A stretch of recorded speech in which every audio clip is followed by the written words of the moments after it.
जैसे ही सेना को आतंकियों के छिपे होने की जानकारी मिली, स्पेशल फोर्स और सीआरपीएफ के जवानों ने सर्च ऑपरेशन तेज कर दिया।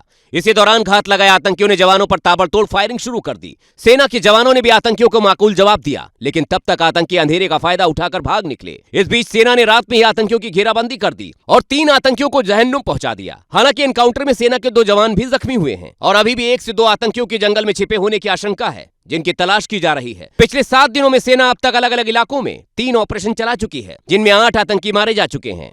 जैसे ही सेना को आतंकियों के छिपे होने की जानकारी मिली, स्पेशल फोर्स और सीआरपीएफ के जवानों ने सर्च ऑपरेशन तेज कर दिया।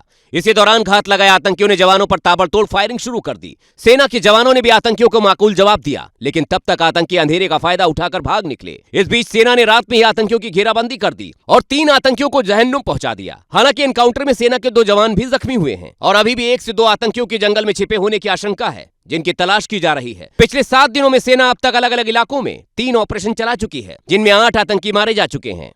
जैसे ही सेना को आतंकियों के छिपे होने की जानकारी मिली, स्पेशल फोर्स और सीआरपीएफ के जवानों ने सर्च ऑपरेशन तेज कर दिया।